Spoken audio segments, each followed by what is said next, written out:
¿Qué tal, gente de Fútbol Total CR?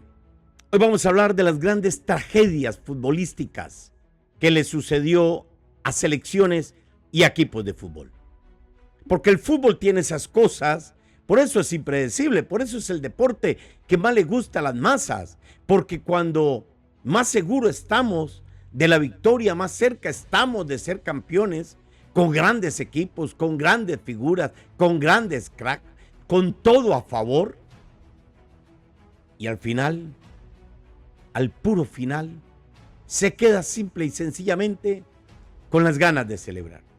Hoy vamos a repasar un poco de la historia de aquellos que estuvieron a punto de tocar la gloria, que lo tenían absolutamente todo listo y que al final de los finales tuvieron que llorar, porque el objetivo los cumplió su rival. Empezamos con uno de los más impactantes en la historia del fútbol. Brasil 1950. El Maracanazo. En el Maracaná, con más de 200,000 personas, Brasil necesitaba solo un empate para ser campeón del mundo.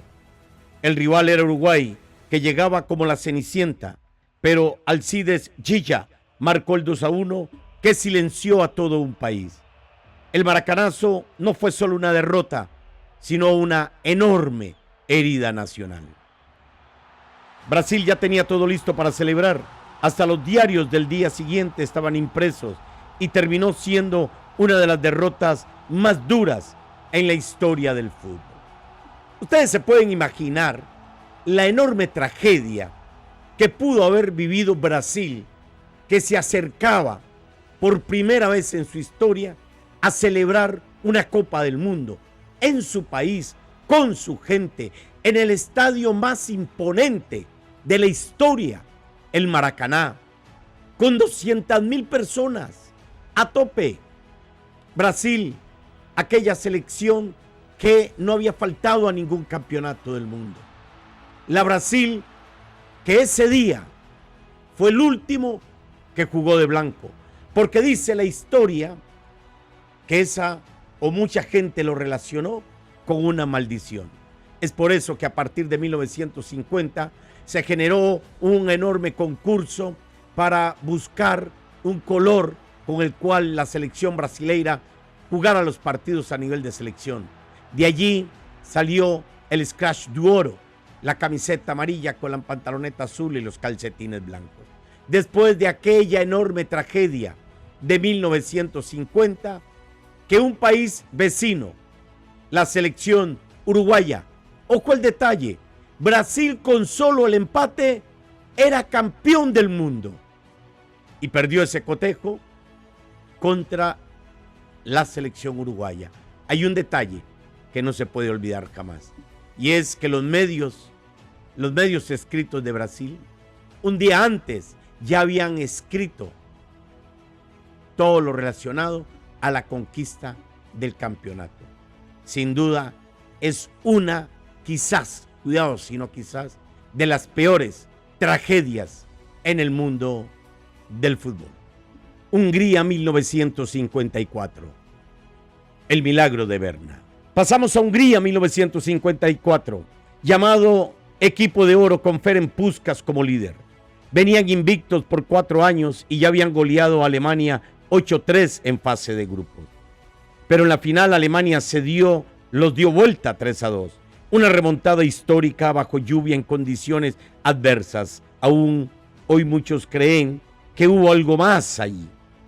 Ese día se acabó el sueño de una generación dorada. Hungría nunca volvió a estar tan cerca. Aquel equipo que había deslumbrado a Europa. Aquel equipo que tocaba el fútbol, que susurraba, que dormía el balón y que dejaba paralizado a sus rivales. Ese equipo, sí, ese equipo comandado por Ferenc Puskás, Zoltán Csibor, Sándor Kocsis, que dicho sea de paso fue el goleador de 1954 con 11 goles. Esa selección que era campeona olímpica, lo había ganado en Helsinki en 1952 con un invicto de 30 partidos. Esa selección que había sido la única en vencer a Inglaterra en el legendario templo de Wembley.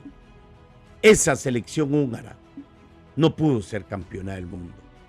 Lo tenía todo: cracks, jugadores, favorita, invicta, con el goleador, con un Puskás que era el mejor del orbe, que además había doblegado a Alemania y que en la final le iba ganando a Alemania. Al final, bajo un torrencial aguacero, se produjo el milagro de Berna y la selección teutona derrotaba a la húngara 3-2 y se alzaba con el campeonato del mundo. Una de las injusticias más trágicas en el mundo del fútbol fue la naranja mecánica. Aquel equipo holandés que llegó a la final en 1974 y 1978. La naranja mecánica sin corona. Sí, la Holanda de Cruyff en 1974. Fútbol total, dominaban a todos, cambiaron la manera de jugar, pero perdieron la final con Alemania, a pesar de adelantarse en el marcador. En 1978, sin Cruyff, volvieron a llegar a la final y otra vez perdieron, ahora con Argentina. 2 finales consecutivas, 2 derrotas, una generación brillante que no pudo coronarse. Todavía tengo en la retina, allá en 1978, tenía yo apenas 10 años, viendo aquella final en el Estadio Monumental de Buenos Aires, cuando la selección argentina de Leopoldo Luque, de Mario Kempes, de Osvaldo Ardiles, de Hausemann, de Pasarela, aquella enorme selección albiceleste que llegó a la final ante la naranja mecánica. Recuerdo aquella jugada terminando el partido, de cómo se le va la posibilidad, si ese balón entraba, Holanda era campeona del mundo. Había hecho todo en 1974 para coronarse, todo. Fútbol total en 1974. Con Cruyff y Neskens, aquella selección de Rinald Mitchell. Y luego llegó a 1978, igual jugando buen fútbol. Aquella naranja mecánica que parecía se encaminaba, que no lo había podido conseguir en el 74 y que parecía que en el 78 lo iba a hacer. Pero el destino le tendría una mala jugada otra vez a los holandeses, hoy Países Bajos. Y al final, el fútbol se encargó de que ese gran equipo, esa gran selección, esa naranja mecánica, no pudiera nunca ser campeona del mundo. Porque ahora si lo hace, lo hará bajo el nombre de Países Bajos. Qué pena, qué lástima, qué dolor, qué herida más grande para los tulipanes no haberse podido coronar cuando eran los mejores en el 74 y en el 78. Brasil 2014. No vamos a hablar de Brasil, que fue otra tragedia para Brasil en su país, con su gente, goleado por Alemania. Vamos a hablar de Argentina, que llegó a la final ante la selección de Alemania. El sueño roto de Lionel Messi. Argentina 2014 con Messi como figura, un equipo que venía creciendo partido a partido, llegaron a la final del Mundial en el mismísimo Brasil. Y cayeron ante Alemania con gol de Götze en tiempo extra. Messi fue elegido mejor jugador del torneo, pero la imagen que queda es la de él mirando la copa desde lejos. 3 finales de Mundial perdidas para Argentina, 1930, 1990 y 2014. Esta fue especialmente dolorosa por el contexto y por lo cerca que estuvieron. Aquella final que después Argentina va y disputa una Copa América y la pierde con Chile, y Messi renuncia a la selección porque Messi sintió que ya no podía dar más, que no podía sostener toda aquella presión de los argentinos, de periodistas, de aficionados, de dirigentes, de exjugadores y de compañeros de equipo. Y parece ser que lo del 2014 marcó una era Sí, fue una tragedia para Argentina, porque jamás se lo esperaban perder aquella final contra Alemania, aquel gol que hace Götze al final. Un mundial raro y extraño para Brasil, para Argentina y para la organización, que le dio a Messi ser el mejor jugador del torneo cuando no lo merecía. Una tragedia que rompió muchos corazones y muchas relaciones entre los argentinos. Pero las ha habido también a nivel de clubes. Y curiosamente, el Liverpool está en medio de dos de esas finales. Sí, recordemos aquella emblemática remontada de Liverpool en Estambul en la final de Champions del 2005. Liverpool 3, el Milan 3. Al final el Liverpool le ganó por penales 3-2. El Milan ganaba 3-0 al descanso con goles de Maldini y 2 de Hernán Crespo. Parecía todo cerrado, pero en 6 minutos mágicos el Liverpool empató. Gerrard, Simpson y Xabi Alonso. Dudek, el arquero del Liverpool, fue el héroe en los penales, tapando a Pirlo y a Shevchenko. El milagro de Estambul se convirtió en leyenda, una de las remontadas más épicas en la historia del fútbol europeo. Todavía recuerdo los hinchas de Liverpool en Estambul cantando el You'll Never Walk Alone en el descanso, a pesar de que perdían la final. Yo quisiera saber, y siempre me he preguntado, ¿qué les dijo Rafa Benítez, el técnico español de aquel Liverpool? Aquella final la tenía prácticamente servida. El Milan con aquel equipo, Crespo, Shevchenko, Pirlo, era un equipazo. Ese equipo del AC Milán lo tenía prácticamente liquidado. Y sucedió al final lo que sucede cuando equipos se levantan de las cenizas para emerger en lo más profundo y dar el golpe. Recuerdo todavía aquella jugada, aquel parón que le hace Dudek. No recuerdo ahorita si fue a Shevchenko. Sí, me parece que fue Shevchenko, sobre el final del partido, cara a cara, que Dudek va, el arquero polaco, mete las manos y el balón se va al tiro de esquina. Que si ese balón entraba, el Milan era campeón, estaba agonizando ya todo. Esa remontada de Estambul es una de las más épicas en la Champions League. Les decía que Liverpool estaba involucrada en dos de esos juegos, de esas tragedias futbolísticas.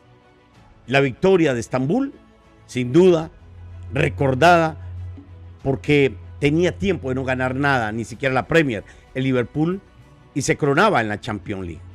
Pero hay otra dolorosa para Liverpool, el resbalón de Steven Gerrard.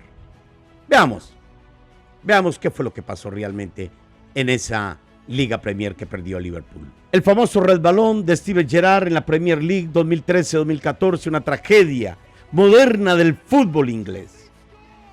El Liverpool lideraba la tabla, estaba a 3 partidos de la gloria, recordando que Liverpool no había ganado el formato de Premier League, que había arrancado, que había iniciado en 1991 y que Liverpool no había podido coronarse y era la primera vez que podía abrazar la gloria alcanzando la Premier League.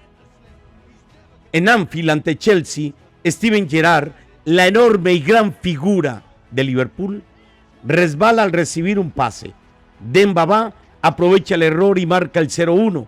Chelsea gana 0-2 y el sueño del título se derrumba. El Manchester City terminaría campeón. Gerrard, ídolo red, jamás pudo levantar la Premier. Uno de los momentos más ingratos para un jugador como Steven Gerrard, red desde toda la vida, ídolo de la afición de Anfield. Ganó la Champions, pero nunca pudo ganar la Premier. Y ese pasaje es trágico, porque fue principalmente a él, a Gerrard, quien falló esa pelota, que tuvo ese resbalón. Y en esa derrota ante Chelsea se desboronó el equipo que no pudo al final ser campeón de Premier. Veamos otra joya de los equipos que tenían todo para ganarlo y lo perdieron en el último suspiro. Final de Champions 1999, Bayern Múnich versus Manchester United. El Camp Nou, Barcelona, 26 de mayo de 1999. El Bayern ganaba 1-0 desde el minuto 6 con gol de Basler. Dominaban el partido, incluso estrellaron 2 tiros en los palos. Los alemanes ya tocaban la copa, pero en el tiempo de reposición, sí, en el minuto 91 y en el minuto 93, Sheringham empata tras un córner y Solskjaer marca el 2-1 final segundos después. El United le arrebataba la Champions al Bayern Múnich en el último suspiro.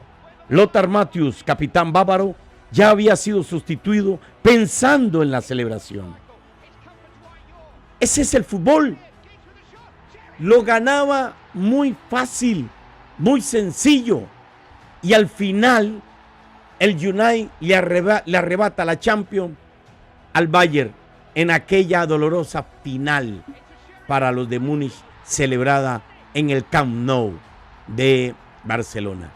¿Quién nos recuerda ver esos minuto 91, minuto 93 de cómo cayeron esos 2 goles?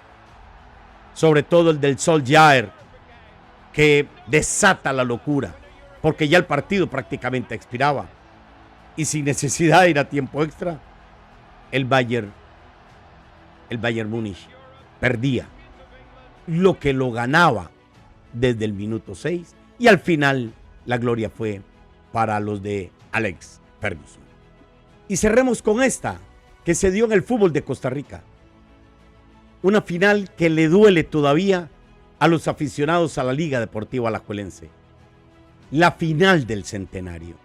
Aquella final que la Liga Deportiva Alajuelense perdió con el Club Sport Herediano. Veamos. Partido de ida, Herediano había vencido 1-0 a Alajuelense. El encuentro se disputó en el estadio Eladio Rosabal Cordero. El único gol del partido fue anotado por Ariel Soto al minuto 8. Alajuelense jugó con un hombre menos desde el minuto 17 debido a la expulsión de Junior Díaz. El partido de vuelta quedaría Alajuelense 2, Herediano 1, con un global de 2-2. En el estadio Alejandro Morera Soto, Alajuelense logró remontar con goles de Bernard Alfaro y Jonathan Moya, adelantándose 2-0, empatando el marcador global. Sin embargo, un gol de Jendrik Ruiz al minuto 87 para Herediano empató la serie, llevando el partido a tiempos extra y posteriormente a penales. En aquella tanda de penales, Herediano se impuso 5-4. En la Liga Deportiva Alajuelense fallaría el hondureño Alexander López. Esta derrota fue especialmente dolorosa para Alajuelense, ya que ocurrió en el año de su centenario. En su estadio, el Alejandro Morera Soto, la afición rojinegra esperaba celebrar el título número 30 en esta fecha tan significativa, pero Herediano arruinó esos planes con una actuación destacada. Es una de las finales más dolorosas en el fútbol de Costa Rica por lo que significa. En el centenario y en la 30. A partir de ese momento, los enfrentamientos entre la Liga Deportiva Alajuelense y el Club Sport Herediano tomaron un viraje total. Sí, claro que tomaron un viraje total, porque abrieron una enorme herida que aún hoy no se logra cerrar.